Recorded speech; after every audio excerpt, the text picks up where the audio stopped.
I warn you and I warn myself from something that's very, very easy to do right now. It's a subtle point, but it is extremely dangerous. And that is focusing on the problem itself. See, one of the most powerful stories to me is the story of Musa alayhi salam in front of the Red Sea.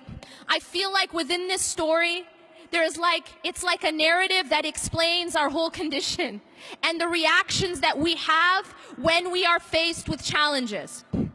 And Allah subhanahu wa ta'ala shows us in this story, He compares and contrasts the reactions of different people to the same external event or the same external obstacle. فَلَمَّا تَرَاءَ الْجَمْعَانِ قَالَ أَصْحَابُ مُوسَى إِنَّا لَمُدْرَكُونَ. When Musa alayhi salam is now trying to escape Pharaoh, there's a Pharaoh following behind with his army. And now him and his people are they're in front of the Red Sea.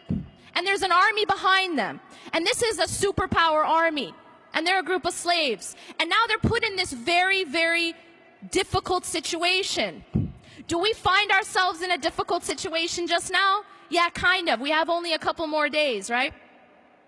We are in a very difficult situation. And Allah says, when the two groups saw each other, the people of Musa, قَالَ أَصْحَابُ مُوسَى إِنَّا لَمُدْرَكُونَ. The people of Musa alayhi salam said, we will indeed be overtaken. That's exactly how many of us felt after the last election. We indeed will be إِنَّا لَمُدْرَكُونَ. And that's a very natural reaction to being stuck in front of the Red Sea with a superpower army behind you. It's a natural reaction that we had. But I want to tell you something amazing, and that is the reaction of Musa alayhi salam. In that same exact situation, he's looking at the same situation, but his basira, his heart is looking at and focused on something else. قَالَ كَلَّا. He said, no, by no means. The word كَلَّا, as you know, is a very emphatic no way, absolutely not. قَالَ كَلَّا إِنَّ مَعَيَ رَبِّي سَيَهْدِينَ. Indeed, my Lord is with me, and He will guide me through this. The reason why I love this story so much is because this story isn't just a story. It's awesome, it's something we tell our kids, but it isn't a bedtime story. It is a sign, and Allah actually continues to say إِنَّ فِي ذَلِكَ لَآيَةً, that indeed in this is a sign, but most people don't get it. Most people don't understand. It is, you and I are never going to be in front of a large body of water with an army behind us, but we are going to be put in situations where we feel trapped, and we are going to be put in situations where we don't see a way out, and we feel that way just now. We feel that way politically. We feel that way socially to a large degree. But what's so powerful here is how was Musa alayhi salam able to respond in that way? How was he able to say, no, we will not be overtaken. No, I'm not going to be shaken. I'm not even worried that we're going to be overtaken. Why was he able to do that? And the answer is because his focus was not on the problem. His focus was not on the Red Sea, and his focus was not on the army. His focus wasn't on Trump. His focus was on Allah. His focus was that, no, Inna ma'aya Rabbi sayahdeen, my Lord is with me. And if Allah is with you, you don't have to worry. He will guide me through. Allah is teaching us a timeless lesson. We're gonna be put in situations where we feel trapped. That's a promise. We're gonna be put in situations that look impossible. And what also strikes me about his story is that he didn't know how he was gonna get out of that situation. It's not like people were going around splitting seas. This wasn't like a regular occurrence. And yet he did not worry, even though he didn't know how. See, for us, it's easy for us to say, oh, it's no problem because I got a plan, A, B, C, D. We know exactly how it's going to happen. But when you don't have any idea how it's going to happen and you still put your trust in Allah, that is tawakkul. He knew Allah is with me and He will guide me through. Now y'all are going to say, but what about doing our part? I know I'm at Mass. What about doing our part? And the reality is, what's so beautiful about this story is that although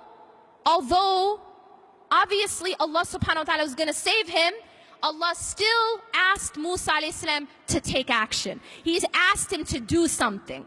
He asked him to take his staff and strike the sea. And so he was still asked to take action. We are still asked to take action.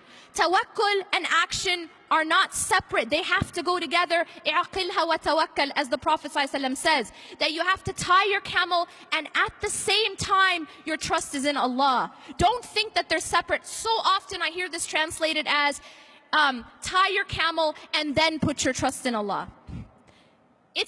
That's not what it says. It says اعقلها وتوكل. When the man was told by the Prophet ﷺ, tie your camel and put your trust in Allah, the two are simultaneous. We don't work and then depend on our work and depend on our deeds for results. No, we work and we depend on Allah for results. And that's a very, very important point. One of the things that happens a lot, and this is a pitfall that a lot of us activists fall into, is that we put our trust in our own activism. We put our trust in our own activism. And so what happens is when we don't see the exact results that we wanted, we lose hope. Inna lamudrakun. We have that attitude of we're going to be overtaken. But you see, if you put your trust in Allah subhanahu wa ta'ala, regardless of what you're seeing, you know that He's got your back. And that's what happened with Musa alayhi salam. He was told to strike the sea, so he's taking an action. But this is an important point. If I asked you right now, y'all are in, where am I now? Chicago. Yeah? If I tell you to go take a large staff or a large stick and hit, Lake Michigan, it's not going to split. Why? It is not his action which caused the result. Why did he strike the sea? Because it was Allah who told him to. It was part of his worship. Every single thing that we are doing of our activism should be part of our worship. But we should never believe that our opening, that our salvation, that we're going to be saved because of our actions, because of our activism. We don't get saved because of our activism. We get saved by Allah. And this is a very, very important point of our tawheed. To understand it's only Allah who saves us. It's only Allah who provides the opening. He is Al-Fattah. He is Al-Fattah. I'm not Al-Fattah. You're not Al-Fattah. We're not, as organizations, Al-Fattah. We don't change our circumstances. Allah changes our circumstances. But here's a very important point about the formula for change. إِنَّ اللَّهَ لَا يُغَيِّرُ مَا بِقَوْمٍ حَتَّى يُغَيِّرُ مَا بِأَنفُسِهِمْ. Yes, Allah is the one who changes our circumstances. But Allah also says that indeed Allah does not change the condition or the circumstances of a people until they change what's inside themselves. There is a job that we have to do. There is a striking of the sea that we have to do. But we have to, at the same time, never despair. We have to, at the same time, have the attitude of Kalla inna ma'a rabbi sayahdeen. Indeed, my Lord is with me and He will guide me through. This is extremely essential. And I will tell you this. If you are focused too much on the problem, you will have the reaction of Bani Israel. Because if all we talk about is the problem, if all we think about is the problem, if all we post about is the problem, if all we discuss is the problem, then what happens is, and this is a psychological reality, whatever you focus on grows. Whatever you focus on grows. This is why Allah subhanahu wa ta'ala told us to focus on dhikr. That the more that we focus on the remembrance of Allah, the bigger the importance of Allah subhanahu wa ta'ala is in our lives. But if we're focused on everything that's going wrong, if our focus is on everyone who's saying this about us, and they're going to do this to us, and then this, and that's it, and that's my focal point, I promise you we will fall into despair. And the reason for that is that the problem will actually grow because it becomes our focal point. And this is a dangerous thing that we fall into. Our focal point needs to be Inna ma'a rabbi sayahdeen. This is a very different focal point. The focal point of Musa alayhi salam. Indeed, my Lord is with me and He will guide me through. Yes, I do my part. But while I'm doing my part, my heart is looking at Allah. My heart isn't looking at the problem. My heart isn't focused on what Trump is saying or what Trump isn't saying or what he's going to do or what he's not going to do. Yes, I do my part because it's part of my worship. But Allah subhanahu wa ta'ala is my focus. And when Allah is your focus, then you don't fall into despair because you know that Allah's got you. This is extremely important.